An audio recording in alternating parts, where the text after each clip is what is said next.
नमस्कार दोस्तों, राज्य सेंटर में आप सभी का हार्दिक स्वागत है।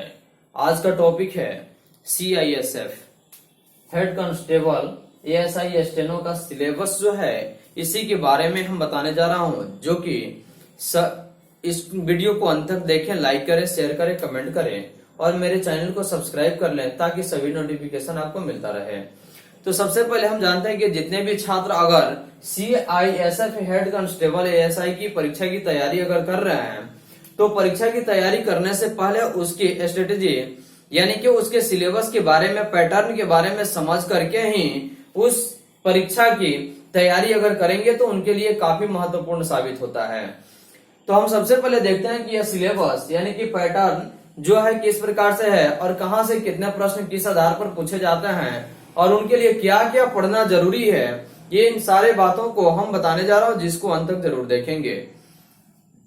तो सबसे पहले हम देखते हैं कि एग्जाम पैटर्न यानी कि टोटल नंबर जो होता है, यह CISF हेड कांस्टेबल के स्टेनो का जो सिलेबस है इसमें टोटल नंबर ऑफ प्रश्न जो होता है यह 100 नंबर होता है। यानी कि प्रश्न कितना होता है 100 और यह मार्क्स कितना होता है, टोटल 100 क्वेश्चन 100 मार्क्स का होता है। और इसकी परीक्षा की जो टाइमिंग होती है वह 2 घंटे की होती है। कितने देर की होती है? 2 घंटे की होती है। और एग्जाम जो होता है यह मोड में यानी कि ऑफलाइन मोड में होता है, जो कि OMR सीट पर ली जाती है। किस पर ली जाती है? OMR सीट पर ही इसकी एग्जाम ली जाती है, जो कि CISF या ASI हेड कांस्टेबल है।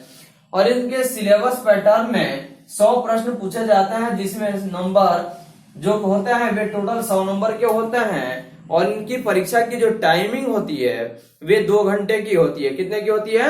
2 घंटे की होती है। और एग्जाम ऑफलाइन जो कि OMR सीट पर, और इसमें निगेटिव नहीं है। निगेटिव यानी कि नकारात्मक, जैसे कि अगर कोई प्रश्न गलत होता है तो उस गलत प्रश्न पर अंक नहीं काटी जाएगी। इस तरह से आपका CISF का जो सिलेबस है यानी कि एग्जाम पैटर्न हुआ। अब हम देखते हैं कि एग्जाम पैटर्न में कौन प्रश्न कहां से कितने पूछा जाता है। इन प्रश्नों के बारे में हम अंत तक बता रहे हैं, जिसको अंत तक जरूर देखें। देखिए, रिटन सिलेबस यह तो हो गया आपका एग्जाम पैटर्न कि किस आधार पर हम एग्जाम देंगे, एग्जाम की किस प्रकार से पैटर्न है, एग्जाम ऑफलाइन होगा या ऑनलाइन होगा, नंबर कितना होता है, कितने प्रश्न पूछे जाते हैं, इन सारे के बारे में हम बता चुके हैं। इस प्रश्न के यानी कि एग्जाम में निगेटिव होता है या नहीं होता है, ये यानी कि CISF की हेड कांस्टेबल की जो एग्जाम होती है उसमें निगेटिव नहीं होता है। अब हम देखते हैं कि कितने प्रश्न कहां से पूछे जाते हैं। तो देखिए, टोटल नंबर आप तो जान गए कि 100 अंक की परीक्षा पूछी जाती है, 100 नंबर का प्रश्न रहता है। यह रिटेन का सिलेबस है। तो देखिए, सबसे पहले इसमें इंग्लिश या हिंदी 25 नंबर की पूछी जाती है। कितने नंबर की? 25 नंबर की। जो क्वेश्चन जो होता है यह 25 क्वेश्चन होता है, यानी कि प्रश्न संख्या 25 होता है। और यह प्रश्न की जो अंक होता है यह 25 नंबर का ही होता है। कितने का होता है? 25 नंबर का ही होता है। उसके बाद मैथ पूछी जाती है। मैथ यानी कि गणित की जो प्रश्न पूछे जाता है यह 25 क्वेश्चन होता है, जो कि 25 नंबर का होता है। 25 प्रश्न होते हैं और 25 नंबर के होते हैं। और जीके आपका 25 प्रश्न ही पूछा जाता है। कितना प्रश्न?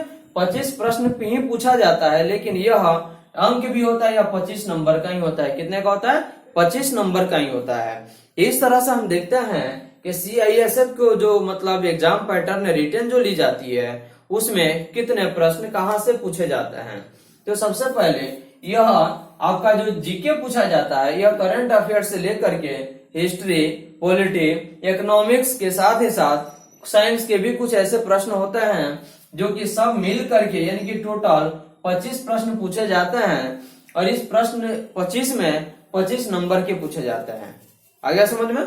देखिए, हिंदी और इंग्लिश 25 नंबर का 25 question 25 number, math 25 question 25 number, GK या करंट अफेयर्स यानी कि जीके या करंट अफेयर्स जो रहता है यह टोटल 25 क्वेश्चन पूछता है। और 25 क्वेश्चन जो रहता है प्रश्न 25 नंबर का ही होता है। कितने नंबर का? 25 प्रश्न 25 नंबर का होता है। अब रीजनिंग में जहां देखा जाए, और देखिए करंट अफेयर्स तो समझ गए, करंट अफेयर्स और जीके जो कि 25 अंक की पूछी जाती है और 25 प्रश्न ही होता है। इस 25 अंक और 25 प्रश्न में करंट अफेयर्स के साथ साथ आपका इतिहास, भूगोल, उसके बाद राज्य व्यवस्था, अर्थशास्त्र से लेकर के यानी कि कुछ साइंस के भी प्रश्न पूछे जाते हैं, वे सारे मिलकर के 25 क्वेश्चन बनते हैं, 25 नंबर के। अब हम देखते हैं कि रीजनिंग में क्या क्या पूछा जाता है। तो रीजनिंग में वर्बल और नॉन वर्बल दोनों से प्रश्न पूछे जाते हैं। कहां से? वर्बल और नॉन वर्बल दोनों से प्रश्न पूछे जाते हैं इसके एग्जाम में। अब वर्बल में पूछा जाता है, रीजनिंग में आपका, और नॉन वर्बल दोनों से 25 क्वेश्चन पूछा जाता है, और यह 25 क्वेश्चन टोटल नंबर यानी कि 25 नंबर का ही होता है। अब हम देखते हैं कि जो एग्जाम होती है तो उसकी भाषा कैसी होती है। आप तो समझ गए, एग्जाम का पैटर्न समझ गए, एग्जाम में पूछे जाने वाला प्रश्न और कितने प्रश्न कहां से पूछे जाते हैं, वे सारे सिलेबस के बारे में बता दिए। अब हम देखते हैं कि इसके जो क्वेश्चन लैंग्वेज जो होगा वह कैसा होगा। तो क्वेश्चन जो लैंग्वेज होगा यह आपका हिंदी और इंग्लिश दोनों भाषाओं में होगा, यानी कि जिनको हिंदी भाषा में अगर एग्जाम देनी है तो वे अपनी परीक्षा हिंदी भाषा में दे सकते हैं, और इंग्लिश वाले अपने इंग्लिश भाषा में। यानी कि परीक्षा का जो पैटर्न, भाषा जो है यह दो भाषाओं में ली जाएगी, हिंदी और अंग्रेजी, हिंदी और अंग्रेजी। तो इस तरह से सीआईएसएफ की हेड कांस्टेबल की जो रिटन एग्जाम की या सिलेक्शन प्रोसेस का जो नियम है उसके अनुसार जो सिलेबस है वे सारे के बारे में बताने जा रहा हूं। जो कि देखिए, अब है क्वेश्चन लैंग्वेज समझ गए, अब सिलेक्शन प्रोसेस आप जान लीजिए। पहले फिजिकल टेस्ट होता है, यानी कि पहले इसकी दौड़ कराई जाती है, जंप, दौड़ और आपका गोला वगैरह जो होता है, ठीक ना। तो सबसे पहले फिजिकल टेस्ट की जाती है, और फिजिकल पास होने के बाद ही तुरंत इसके डॉक्यूमेंट्स वेरिफिकेशन करा दी जाती है।